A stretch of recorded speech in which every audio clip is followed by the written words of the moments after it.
జై శ్రీరామ్ అందరికీ నమస్కారం. వెల్కమ్ టు న్యూస్ అఖండ. నేను మీ కస్తూరి శ్రీధర్. మిత్రులారా, మీకందరికి కూడా మహారాష్ట్రకు సంబంధించేటువంటి ఒక అద్భుతమైన ఒక ఇంట్రెస్టింగ్ న్యూస్ అయితే తీసుకొచ్చా. న్యూస్ ఉంటుందియా, అదేదో పుష్ప సినిమాలో ఆయన చెప్తాడు అల్లు అర్జున్ రప్ప రప్ప రప్ప నరుకుతానని చెప్పేసి ఆ మాదిరిగా ఉంటుంది. మామూలుగా అయితే ఉండదు. ఓకేనా? ఎంఎన్ఎస్ పార్టీ అంటే మహారాష్ట్ర నవనిర్మాణ సేన పార్టీ అన్నమాట. దీనిని 2016లో రాజ్ ఠాకరే స్థాపించాడు. ఈ పార్టీ యొక్క ముఖ్య ఉద్దేశం ప్రాంతీయవాదాన్ని రెచ్చగొట్టడమే. అర్థమైందా? పేరుకేమో మహారాష్ట్ర నవనిర్మాణ సేన, కానీ చేసేవన్నీ కూడా దందాలే. కాంట్రాక్టర్లను బెదిరించడం, పారిశ్రామికవేత్తలను భయపెట్టడం అంటే పనికిమాలిన పనులు చేస్తా డబ్బులు అయితే సంపాదిస్తా ఉంటారు వీళ్ళు. ఎప్పుడైనా తమ హవా తగ్గుతాంది అనుకున్నప్పుడు ప్రాంతీయవాదాన్ని రెచ్చగొడతా ఏదో ఒక అలజడి అయితే సృష్టిస్తూ ఉంటారు. అయితే త్వరలోనే ఈ మహారాష్ట్రలోనే ముంబై మహానగరానికి కార్పొరేషన్ ఎన్నికలు అయితే జరగనున్నాయి. ముంబైతో సహా ముంబై చుట్టుపక్కల ఉన్నటువంటి మరో 4-5 నగరాలు కూడా ఈ కార్పొరేషన్ ఎన్నికలు అయితే జరగనున్నాయన్నమాట. అయితే ఈ ప్రాంతీయ విద్వేషాలను రెచ్చగొట్టే ఈ మహారాష్ట్ర నవనిర్మాణ సేన పార్టీకు ఈ ఎన్నికలు అత్యంత కీలకమైనటి అన్నమాట. అర్థమైందా? ఈ ఎంఎన్ఎస్ పార్టీకు అసెంబ్లీ ఎన్నికల్లోనూ అదేవిధంగా పార్లమెంట్ ఎన్నికల్లో కూడా పెద్దగా ఓటు రాల. అయినప్పటికీ ఈ ముంబై అదేవిధంగా ఈ రూరల్ ముంబై కార్పొరేషన్ ఎన్నికల్లో మాత్రం ఈ మహారాష్ట్ర నవనిర్మాణ సేనకు చెప్పుకోదగ్గ స్థాయిలో ఓట్లు సీట్లు అయితే వచ్చాయి. ఇది లోకల్ బాడీ ఎలక్షన్స్ లో. ఈ కార్పొరేషన్ ఎన్నికలు ఎక్కువగా ప్రాంతీయవాదం మీదనే జరుగుతూ ఉంటాయి. దీంతో ఈ కార్పొరేషన్ ఎన్నికల్లో ఈ ఎంఎన్ఎస్ పార్టీ యొక్క హవా అయితే ఉంటుందన్నమాట. సరే, మనం ఇందాక చెప్పుకున్నట్టు త్వరలోనే ఈ ముంబై కార్పొరేషన్ ఎన్నికలు అయితే జరగనున్నాయి. మరి ఈ మహారాష్ట్ర నవనిర్మాణ సేన పార్టీ పరిస్థితి అగమ్య గోచరంగా ఉన్నది. ఈ ఎంఎన్ఎస్ పార్టీ నుంచి పెద్ద సంఖ్యలో కార్యకర్తలంతా కూడా శివసేన పార్టీలోనో లేకపోతే భారతీయ జనతా పార్టీలోనో జాయిన్ అవుతున్నారు. ఎంఎన్ఎస్ పార్టీలోని ద్వితీయ శ్రేణి నాయకులు కూడా పార్టీని వదిలేసి ఎవరి దారి వాళ్ళు చూసుకుంటున్నారు, అంటే సేఫ్ జోన్ చూసుకుంటున్నారు అనమాట. దీంతో ఈ మహారాష్ట్ర నవనిర్మాణ సేన పార్టీ మనుగడే ప్రశ్నార్థకం అయిపోయింది. అసలు ఇప్పుడు ఈ ఎంఎన్ఎస్ పార్టీని పట్టించుకునే నాదుడే లేడనమాట. కరువు అయిపోయినారు అంతా కూడా. దీంతో ఈ మహారాష్ట్ర నవనిర్మాణ సేన పార్టీ అధ్యక్షుడైనటువంటి రాజ్ ఠాకరే ఒక దిక్కుమాలినటువంటి ఒక ఆలోచన చేశాడు. అదే ప్రాంతీయ విభేదాలను రెచ్చగొట్టడం. చూడండి, మరాఠీ భాష పేరు చెప్పి ప్రాంతీయ విద్వేషాలను రెచ్చగొట్టాలని చెప్పేసి ఈ రాజ్ ఠాకరే భావించాడు అనమాట. అంటే ఇక ముంబైలోని మీరా రోడ్ లో ఉన్నటువంటి ఒక ఉత్తర భారతీయుడు నడుపుతున్నటువంటి షాప్ దగ్గరికి పోయి అతన్ని మరాఠీ భాషలో మాట్లాడమని చెప్పేసి గొడవ చేశారు. కానీ అతనికి మరాఠీ రాదు. దీంతో అతను మరాఠీ మాట్లాడలేకపోయినాడు. అంతే, ఇక అతని పైన ఈ ఎంఎన్ఎస్ కార్యకర్తలంతా కూడా దాడి చేసి చితక బాధేశారు. ఏది? అతనికి మరాఠీ రాదని. అంతేకాకుండా ఆ సంఘటన మొత్తాన్ని కూడా వీడియో తీసి దాన్ని సోషల్ మీడియాలో పోస్ట్ చేశారు. చూడండి, అంటే భాషను ఉపయోగించుకుని ప్రాంతీయ విద్వేషాలను రెచ్చగొట్టి తన పబ్బం గడుపుకోవాలని చెప్పేసి రాజ్ ఠాకరే భావించాడు. మనం ఇక్కడ కొన్ని ఉదాహరణలు కూడా మాట్లాడుకోవాలి. ఇక్కడ నేను ఒక మాట చెప్తున్నా. సరే, ఆంధ్రప్రదేశ్ విషయానికి వస్తే ఇప్పుడు రాయలసీమలో కడపలో ఎడకన్నా పోతారు అనుకుందాం బయటికి, ఏది ఆ కోస్తా సైడో లేకపోతే అట్లా ఎడకన్నా పోతారు అనుకుందాం. పోతే వాళ్ళు ఏం చెప్తారు తెలిసిన? ఏ మీరు రాయలసీమోళ్ళ, మీరు కడపవాళ్ళు అని చెప్పేసి ఆంధ్రాని వాళ్ళు చూసినట్టు చూస్తారు. ఏ వాడు కడపడు, వాడు రాయలసీమోడు అని చెప్పేసి. ఏం మనుషులు కాదు వాళ్ళకి రెండో పనిలే, అంటే కోతలు కోసేదేనా వాళ్ళకి పని? రెండో పనులు ఉండవా? వాళ్ళ కుటుంబాలు ఉండవా? వాళ్ళు పోషించుకోరా? వాళ్ళు చక్కగా బతకరా? ఇక తెలంగాణ విషయానికి వస్తే అందరినీ నేను మాట్లాడడం అటు ఆంధ్రాలో కావచ్చు, ఏడు కావచ్చు, ఏడైనా కావచ్చు, కొంతమంది ఉన్నారన్నమాట మూర్ఖులు. ఆంధ్ర కూడా, ఆంధ్ర కూడా ఏంది ఆంధ్ర వాడు? మనమంతా ముందు ఎవరు? ముందు అందరూ తెలుగు వాళ్ళమే కదా. అసలు మనము ఈ తమిళనాడు నుంచి వేరైనా, మనం ఆంధ్రప్రదేశ్ అనేది తమిళనాడు నుంచి వేరేది, అవునా కాదా?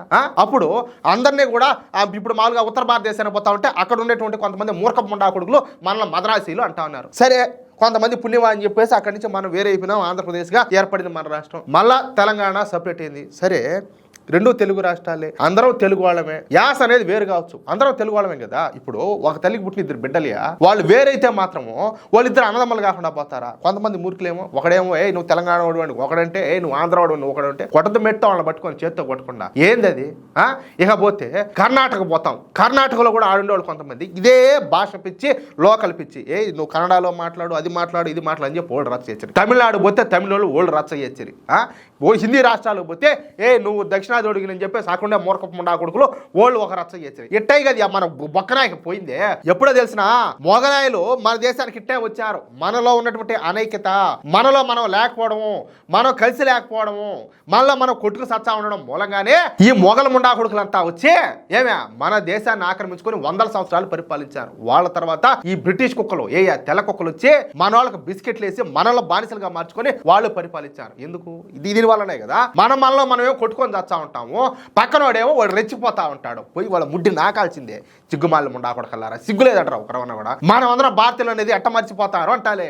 మనం అందరం ఒక దేశంలో వాళ్ళం కాదు. ఈ రాష్ట్రాలు పాకిస్తాన్ లో ఉన్నాయా లేకపోతే బంగ్లాదేశ్ లో ఉన్నాయి? యాండా ఈ రాష్ట్రాలన్నీ భారతదేశంలోనే కదా ఉన్నాయి. మరి అటప్పుడు మనం కలిసి కట్టుగా లేకుండా మనం కొట్టాడుకొని చచ్చేది ఏంది, మనం తిట్టుకొని చచ్చేది ఏంది?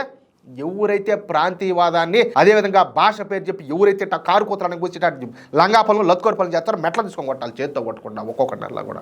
ఏందంటాలి అంటే ఇప్పుడు ఒక రాష్ట్రంలో ఇంకొక రాష్ట్రానికి పోకుండానే ఉంటారా లేకపోతే ఇంకొక రాష్ట్రం మీద ఆధారపడి బతకుండానే ఉంటారా? ఆ విధంగా ఈ ఊరు అసలేది ఈ ఇంట్లో ఇంకొక రోడ్లకు కూడా పోకూడదు, ఈ ఊరోడు ఇంకొక ఊర్లోకి పోకూడదు అంటే అప్పుడు ఏం చేయాలి? ఎట్ట బతకాలి మనిషి అని కూడా?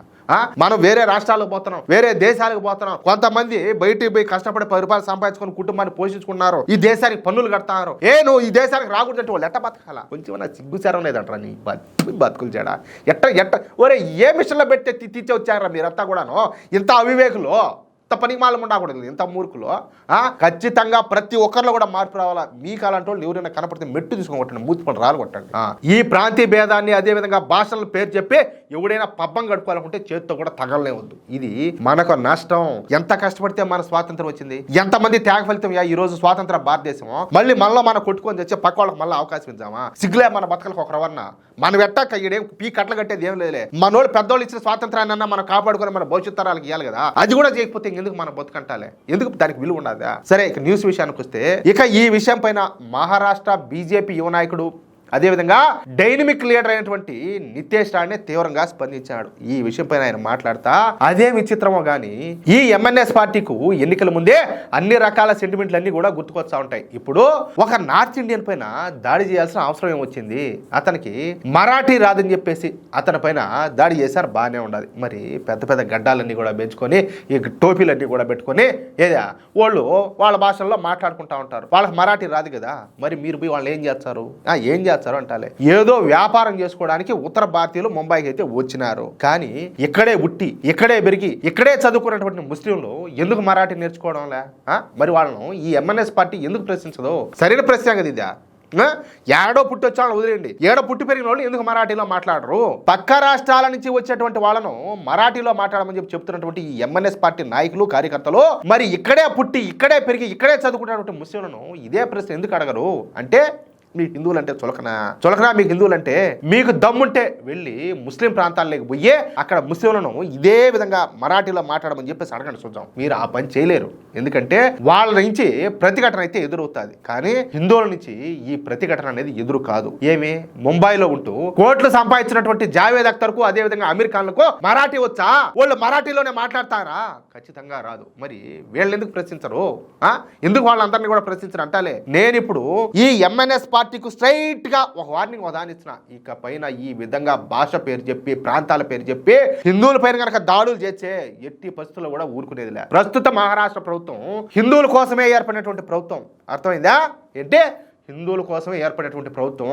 హిందువులే మమ్మల్ని గెలిపించారు. ఇక పైన ఇలాంటి వెధవ పనులు కనుక చేస్తే మేము మూడో కన్ను అయితే తెరచాల్సి ఉంటుంది. పద్ధతిగా ఉండండి, జాగ్రత్త అంటూ ఈ అరాచకవాద పార్టీ అటువంటి ఎంఎన్ఎస్ పార్టీకు బీజేపీ నాయకుడైనటువంటి నితీష్ రాణే స్ట్రాంగ్ వార్నింగ్ ఇచ్చాడు. అంతేకాకుండా ఈ ఎంఎన్ఎస్ పార్టీ అధినాయకుడైనటువంటి రాజ్ ఠాకరే పరువు నిట్ట నిలవన తీసిపారదొబ్బినాడు. అలాగే ఈ మధ్య కాలంలో జిహాదీలకు కూడా ఈ నితీష్ రాణే కఠినమైన వార్నింగ్ ఇచ్చినాడు. హిందువుల పైన కనుక దాడులు చేస్తే జిహాదీలను తొక్కి పారేస్తామని చెప్పి అందుకోసం ప్రత్యేకంగా ఒక సంస్థను కూడా ఏర్పాటు చేయడం విశేషం అనమాట. మహారాష్ట్ర భవిష్యత్తు ముఖ్యమంత్రిగా ఇప్పటికే నితీష్ రాణే పేరు మారు మోగిపోతుంది. అది అలా అంటాడు. ఏ తప్పు నేను మాట్లాడిన దాంట్లో ఏమైనా తప్పుందా చెప్పండి. ఇప్పుడు మన న్యూస్ వచ్చేసి ఆంధ్రాలో ఉండేవాళ్ళు చూస్తూ ఉంటారు, తెలంగాణలో ఉండేవాళ్ళు చూస్తూ ఉంటారు, కర్ణాటకలో ఉండేవాళ్ళు చూస్తూ ఉంటారు, తమిళనాడులో ఉండేవాళ్ళు చూస్తూ ఉంటారు, అందరూ చూస్తూ ఉంటారు, తెలుగు వచ్చేవాళ్ళు చాలా మంది చూస్తారు.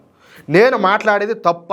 ప్రాంతీయవాదాన్ని రెచ్చగొట్టి భాషల పేరు చెప్పి మనలో మనం కొట్టుకొని చద్దామా? పక్కన వాళ్ళు కలిసి అయిపోదామా? ఒక పక్కన వాళ్ళ జనాభా పెంచుకుంటామంటే మనమేమో సంకనాకి పోతామేడా? ఇంకెప్పుడు తెలుసుకునేది? ఇంకెప్పుడు మనం బాగుపడేది? ఎప్పుడు బాగుపడేది అంటారే. మిత్రులారా, నా మాటలతో మీరు ఏకీభవిస్తే ఈ న్యూస్ నలుగురికి షేర్ చేయాల్సిన అవసరం ఉంది అని చెప్పి కనిపిస్తే ఖచ్చితంగా ఈ న్యూస్ నలుగురికి షేర్ చేయండి. అలాగే ప్రతి ఒక్కరూ కూడా మీ యొక్క అమూల్యమైనటువంటి అభిప్రాయాలను స్పష్టంగా కామెంట్ రూపంలో తెలియజేయండి. ఇంకో విషయం ఏంటంటే, ఇంతవరకు మీరు గనక మన ఛానల్ను సబ్స్క్రైబ్ చేసుకున్నట్లయితే ప్రతి ఒక్కరు కూడా మన ఛానల్ సబ్స్క్రైబ్ చేసుకొని సపోర్ట్ చేయండి ప్లీజ్. జై శ్రీరామ్. Hindu Hindu bye bye.